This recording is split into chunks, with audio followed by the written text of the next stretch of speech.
안녕하세요. 뉴스헌터입니다. 국정농단의 끝을 보여주고 있는 김건희 카르텔이라고 할 정도로 다양한 범죄 의혹을 받고 있는 사람입니다.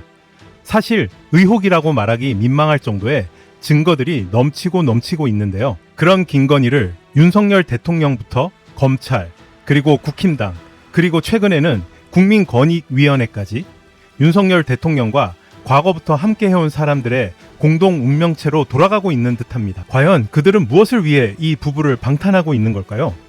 언제까지 윤석열, 김건희 부부는 당신들의 죄를 피해갈 수 있을 거라 생각하고 있는 걸까요?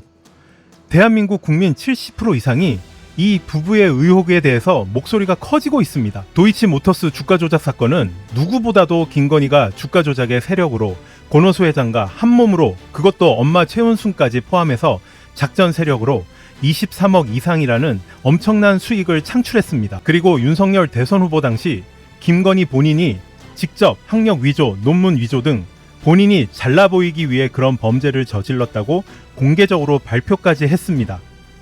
그런데 윤석열의 사냥개 집단인 검찰은 나 몰라라 눈 가리고 아웅하고 있습니다. 그게 지금 2년이 넘어가고 있는 현실입니다. 대한민국 건국 역사상 최악의 여성으로 자리를 차지할 듯합니다. 그나마 국민들이 직접 나서서 김건희 의혹들을 수사하라고 외치고 있는데요. 이제는 김건희 수사를 향한 목소리가 관련자들 사이에서 나오기 시작했습니다. 본격적인 영상 시작 전에 구독과 좋아요 한 번씩 부탁드립니다. 김건희의 석사 논문 검증 결과를 28개월째 내놓지 않고 있는 숙명여대는 최근 총장 선거 결과 논문 검증 진상 파악을 약속한 문시현 교수가 1등을 차지했습니다. 현 총장인 장윤금 교수보다 앞선 겁니다. 이제 모교에서도 가만히 있지 않을 걸로 보이는데요. 문 교수는 교수와 학생, 동문 투표에서 최다표를 받았는데 특히 학생들의 압도적인 지지를 받은 것으로 알려졌습니다. 물론 숙대에도 정의로운 사람만 있는 건 아닙니다.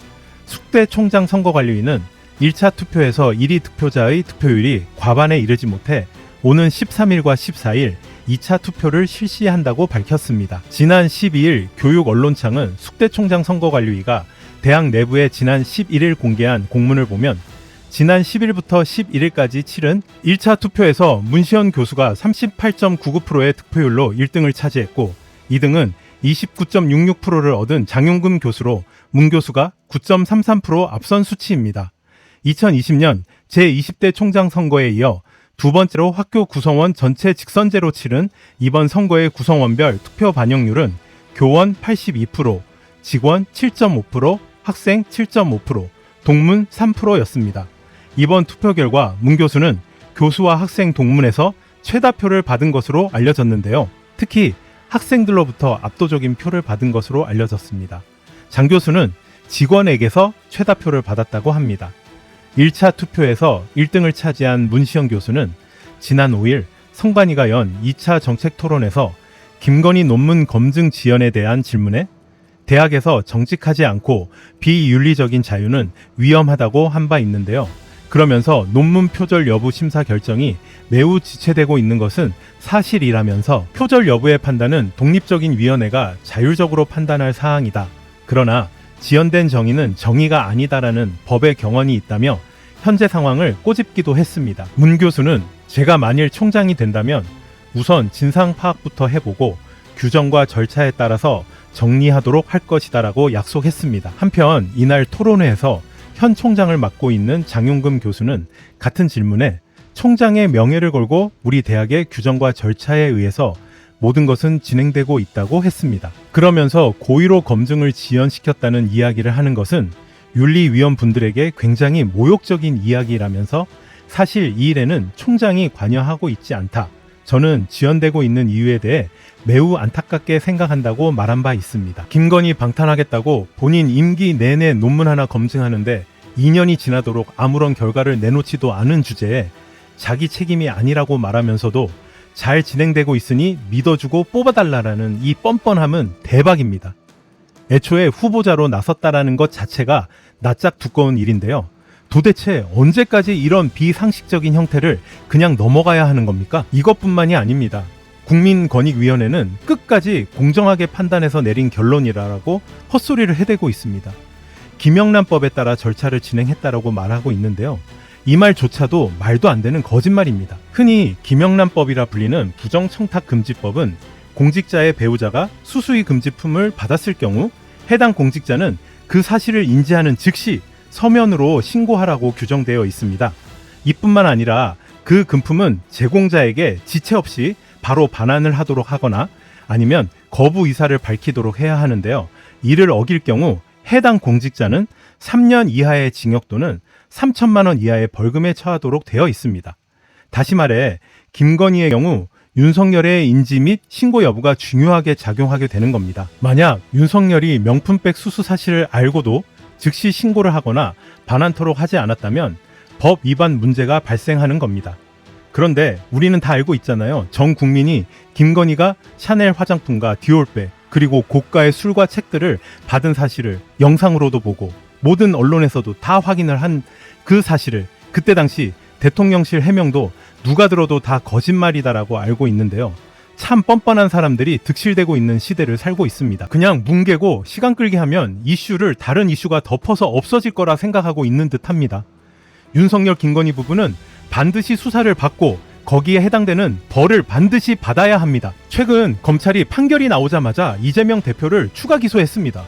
검찰이 쌍방울그룹의 불법 대북 송금 의혹과 관련해 이 대표를 제3자 뇌물죄 등으로 추가 기소를 한 건데요. 여기에서 말하는 제3자 뇌물죄라는 게 항상 피부에 잘 와닿지 않는데 쉽게 생각하면 과거 국정농단 때 돈은 최순실이가 받았는데 박근혜 전 대통령에게 적용한 게 제3자 뇌물죄인 겁니다. 그러면서 당시 윤석열 특검이 내놨던 논리가 최순실과 박근혜는 경제 공동체이고 그래서 최순실이가 받은 것이 사실상 박근혜 전 대통령이 받은 것과 마찬가지다라는 그런 논리를 전개했었는데 이것을 지금 이재명 대표에게 적용하는 건 너무 무리수를 두는 검찰의 수사 방식인 듯합니다. 최근 쌍방울에서 아태엽 안부수 회장 딸에게 오피스텔을 제공하고 유리한 증언을 유도한 정황이 내부 고발자들이 나오기 시작했는데요. 지난번 고발자는 아태엽 직원이었잖아요. 그런데 이번에는 쌍방울 내부에서 나왔습니다. 뉴스타파에서 내부 고발자와 한 인터뷰 영상을 보겠습니다. 그런데 A씨는 뉴스타파와의 통화에서 쌍방울이 안부수 회장의 딸에게 서울 송파구 소재 오피스텔을 제공한 게 맞다고 인정했습니다. 작년 3월, 2, 3월에 보니까 안부수 쪽하고 연락을 많이 하셨더라고요. 변호사 비용하고 파구의 거여동에 집 얻는 걸 좀 쌍방울에서 도와준 걸로 지금 나오는데 김성태 회장하고 뭐 얘기를 나눴는지 아니면은 모종에 뭐가 있었는지 모르겠지만 그 건으로 인해 가지고 다시 집을 구해라 라고 이제 지시를 하셨죠. 근데 그걸 이제 저한테 얘기를 했어요.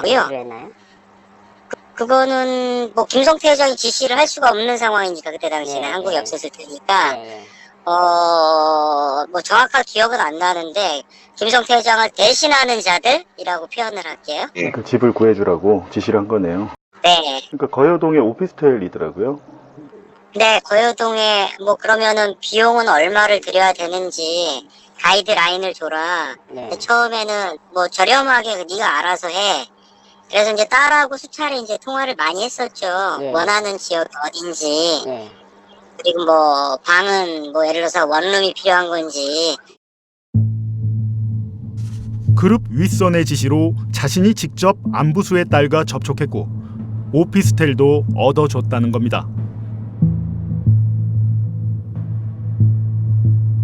임원 A씨는 김성태 회장의 직접 지시는 아니었지만 회사 돈으로 주택을 제공한 만큼 사실상 김 회장의 지시로 봐도 된다고 설명했습니다. 근데 그 비용 처리가 회사 돈으로 그렇게 할 수 있나요? 글쎄요, 그거는 이제 제가 그 이후로 아무 생각이 없었고 원래 뭐 비용 처리가 남한테 그렇게 한다라는 건 사실 있을 수는 없겠죠. 네. 근데 뭐 어떤 처리 방식인지는 저는 뭐 그런 건 따지진 않았었습니다. 그게 그러면 뭐 어떻게 전세나 월세 이런 걸로 해준 건가요? 아니면 사준 건가요? 월세입니다. 월세로요? 예. 제가 알고 있기로는 보증금 2천에 월 150이었던 걸로 제가 알고 있는데, 예.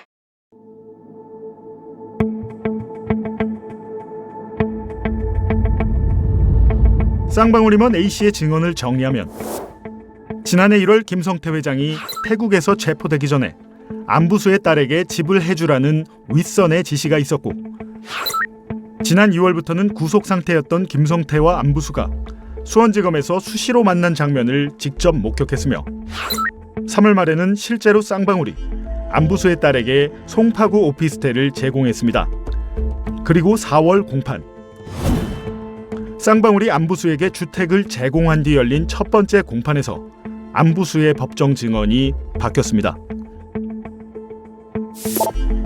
쌍방울이 북한에 건넨 800만 달러는 경기도 스마트팜과 이재명 경기도지사의 방북 비용을 대납한 것이라고 말을 바꾼 겁니다. 안부수는 갑자기 증언을 바꾼 이유에 대해 전에는 몸이 안 좋아서 제대로 기억이 안 났는데 이제야 갑자기 기억이 났다고 말했습니다. 증인은 전에 법정에서 북한과 쌍방울 그룹이 회의할 당시 스마트팜에 대해서 논의한 것은 아니다 라고 증언하였는데 위와 같이 법정에서 증언했던 이유는 무엇인가요? 제가 구속될 당시에 몸이 안 좋았습니다. 가슴 흉부 종양도 드러내고 만성신부전 협심증 고혈압 등으로 상당히 피폐해서 조사 때 제 방어도 못했습니다. 검찰 조사를 보면 제가 거의 방어를 못할 정도로 기력이 없고 힘들고 스트레스를 많이 받았는데 솔직히 이것은 제가 이화영 피고인을 옹호하려는 생각도 있었고 기억이 잘 안 났습니다. 이제 조금 안정이 되어서 정신은 다시 돌아오고 기억들이 새롭게 나니까 지금 증언을 하는 것이 사실입니다. 그때는 왜 스마트팜 약속을 지키지 않아서 화를 낸 것은 아니다 라는 말을 하였나요? 제가 몸이 많이 안 좋았습니다. 그래서 블랙아웃도 오고 기억도 사실 재조사도 못 받았습니다. 지금이야 제가 방어를 하고 있는데 그 정도로 제가 최악의 상태라 지금은 몸은 피폐하지만 정신은 조금 차린 상태고 기억이 다 납니다. 워낙 제가 연락을 받고 하니까 기억이 나는데 그때 당시에는 기억도 잘 안 나고 일부는 제가 이화영 피고인을 옹호하고 감싼다는 생각이 있었습니다. 그런데 시간이 지나고 보니까 그렇게 될 일이 아니고 사실대로 이야기를 해야 되겠다 해서 지금 사실대로 말씀드린 겁니다. 지금도 안부수 회장의 딸은 문제의 오피스텔에 살고 있습니다. 그리고 쌍방울 내부 고발자는 확실하게 회사에서 안부수 회장의 딸의 오피스텔을 마련해 준 거다라는 확실한 내용을 말했는데요. 이런 사실들이 속속 밝혀지고 있는데 현실은 검찰도 믿을 수가 없고 재판부의 판단도 믿을 수가 없는 윤석열 정치 카르텔의 늪에 빠진 대한민국입니다. 이 늪에서 빠져나올 날을 기약하며 준비한 내용은 마무리하겠습니다. 구독과 좋아요 부탁드립니다. 지금까지 시청해 주셔서 감사합니다.